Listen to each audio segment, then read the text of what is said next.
Korean airlines का एक जहाज फ्लाइट 007 न्यूयॉर्क से साउथ कोरियन कैपिटल सोल जा रहा था। मौसम बिल्कुल साफ था और पायलट को किसी किस्म की भी दुश्वारी का सामना नहीं था। लेकिन इन सब चीजों के बावजूद भी ये जहाज क्रैश हुआ, और वो भी सिर्फ इस वजह से क्योंकि उसके पास वो चीज नहीं थी जो आज हम सबकी पॉकेट में पड़ी रहती है। जी हाँ, हुआ कुछ यूँ था कि सोल पे लैंड करने से पहले जहाज को अलास्का के शहर एंकरेज भी जाना था।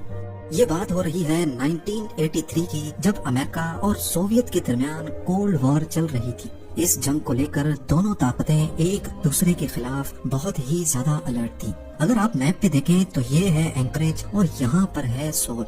इन दोनों के दरमियान एक स्ट्रेट लाइन ऐसी दिखेगी, क्योंकि इस पाथ में फ्लाई करने से जहाज सोवियत टेरिटरी में दाखिल हो जाता। इसी वजह से फ्लाइट 007 को कुछ ऐसा पाथ लेकर साउथ कोरिया जाना पड़ा, गल्फ ऑफ अलास्का से होते हुए नॉर्थ पैसिफिक ओशन और फिर जापान के ऊपर से साउथ कोरिया। पर क्या मालूम था पायलट को कि दोनों ताकतों की ये जंग आज 269 पैसेंजर्स की जान लेकर छोड़ेगी। उस दौर में जीपीएस तो था नहीं और पायलट गलती से सोवियत टेरिटरी में चला गया। सोवियत ने समझा कि ये अमेरिका का स्पाई प्लेन है और उस पर एयर टू एयर मिसाइल खोल दिया गया। कुछ ही लम्हे बाद प्लेन सोवियत कंट्रोल्ड मोनेरॉन आइलैंड के करीब समंदर में जा गिरा। जहां इस खबर ने पूरी दुनिया को सोग में डाल दिया था, वहीं अमेरिका को सबसे ज्यादा दुख इस बात का था कि उनके पास जीपीएस टेक्नोलॉजी होते हुए भी वो इस हादसे को ना रोक सके।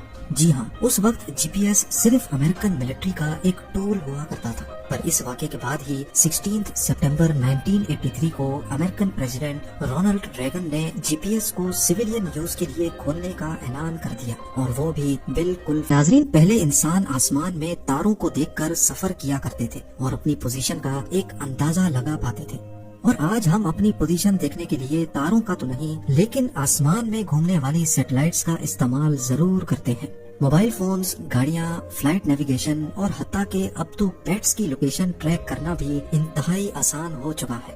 और इस सब को मुमकिन करने वाली ये छोटी सी चिप है जिसको जीपीएस यानी ग्लोबल पोजीशनिंग सिस्टम कहा जाता है। चाहे रेगिस्तान में हो, समंदर में या फिर किसी जंगल के बीचों बीच, ये छोटा सा टूल हमें हमारी पिन पॉइंट लोकेशन आखिर बताता कैसे है।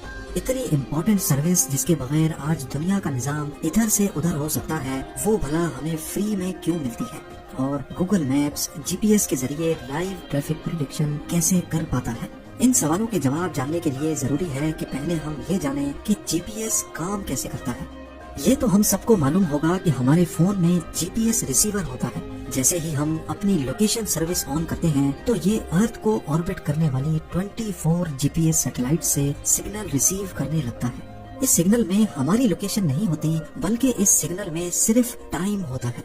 सैटेलाइट में एक एटॉमिक वॉच होती है जिसको दुनिया की सबसे एक्यूरेट वॉच भी कहा जाता है। सैटेलाइट को अपनी लोकेशन तो मालूम होती है लेकिन हमारे फोन की नहीं।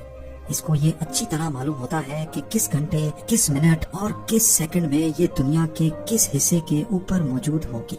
सैटेलाइट रेडियो सिग्नल के जरिए हमारे फोन में लगे जीपीएस रिसीवर को अपना टाइम बताती है और अपनी लोकेशन भी भेजती है। जिस वक्त ये रेडियो सिग्नल जनरेट होता है, उस वक्त सैटेलाइट की एटॉमिक वॉच पे जो भी टाइम होता है ये सिर्फ वो बताती है। रेडियो सिग्नल लाइट की स्पीड से ट्रेवल करता हमारे फोन में आ पहुंचता है। लेकिन सवाल ये है कि सैटेलाइट का टाइम और उसकी लोकेशन मालूम पड़ जाने से हमें हमारी लोकेशन कैसे मालूम पड़ती है? फर्ज कर ले आप पेरिस के आईफल टावर के पास खड़े हैं और सैटेलाइट स्विट्जरलैंड के ऊपर है। बेशक लाइट की स्पीड बहुत फास्ट है, लेकिन इस इतने बड़े फासले को कवर करने के लिए सिग्नल को आप तक पहुंचने में थोड़ा सा टाइम तो बेशक लगेगा।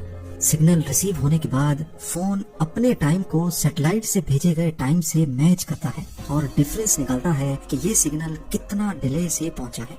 अगर ये डिले 0.002 सेकंड्स है तो अब ये जानना मुश्किल नहीं होता कि सैटेलाइट हमसे कितना दूर है।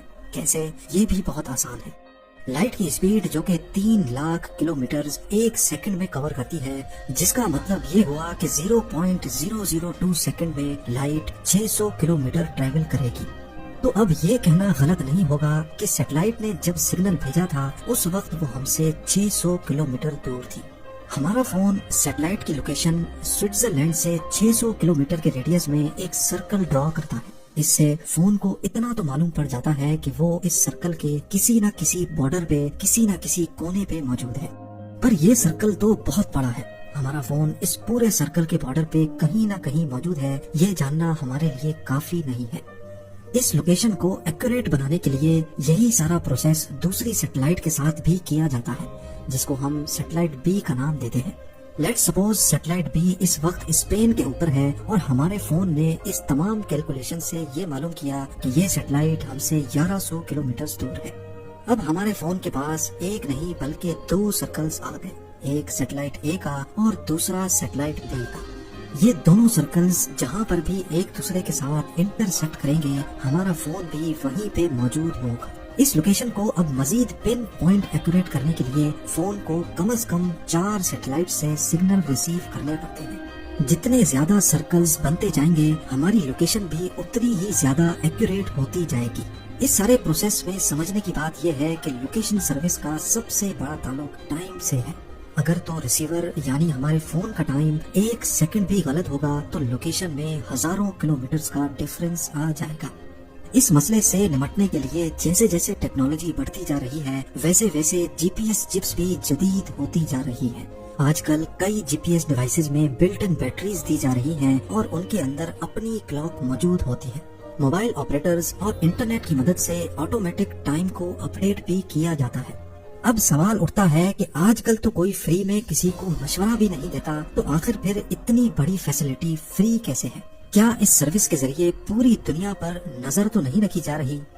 پوری دنیا کا G P S system U S department of defence control کرتا ہے۔ یہ سیٹلائٹس صرف 1 وے سگنل بھیج سکتی ہیں اور ان کو تو یہ بھی معلوم نہیں ہوتا کہ ان کو کس وقت کون کہاں سے یوز کر رہا ہے۔ تو اس بات کا تو سوال ہی پیدا نہیں ہوتا کہ فری سروس دے کر ہم پر نظر رکھی جا رہی ہو، اور یہ فری تو کنزیومر کے لیے ہے، جبکہ mobile manufacturers, air line industry اور ٹرانسپورٹ سیکٹر سے سالانہ ٹیکس لے کر ان جی پی ایس سیٹلائٹس کی کاسٹ کو پورا کیا جاتا ہے۔ یہ ٹیکنالوجی اب اتنی کامن ہو چکی ہے کہ اگر یہ نہ ہو تو پورے دنیا کی اکنامی کو اچھا خاصا نقصان اٹھانا پڑ سکتا ہے۔ فلائٹ نیویگیشن ڈسٹرب ہو جائے گی، ٹرانسپورٹ کمپنیز اپنی ٹرکس کو ٹریک نہیں کر پائیں گی، ٹریکر کمپنیز کا بزنس بند ہو جائے گا، اور ہو سکتا ہے کہ آپ کا فیوریٹ ریسٹورینٹ آپ کو وقت پر آرڈر بھی ڈیلیور نہ کر پائے۔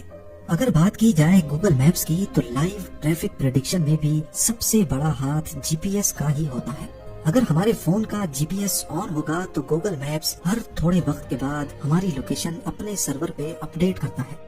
اس سے گوگل کے اے آئی بوٹ کو معلوم پڑ جاتا ہے کہ پوائنٹ اے سے پوائنٹ بی تک پہنچنے کے درمیان ہم نے کہیں اسٹاپ کیا کہ نہیں اور ہماری اسپیڈ کتنی تھی۔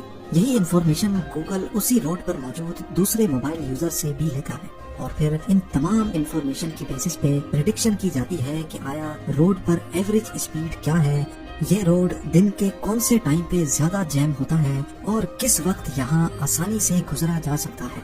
یہ ساری انفارمیشن ہزاروں موبائل یوزرز کی لوکیشن لینے کے بعد ہی پریڈکٹ کی جا سکتی ہے۔ امید ہے زیم ٹی وی کی یہ ویڈیو بھی آپ لوگ بھرپور لائک اور شیئر کریں گے۔ آپ لوگوں کے پیار بھرے کامنٹس کا بے حد شکریہ۔ ملتے ہیں اگلی شاندار ویڈیو میں۔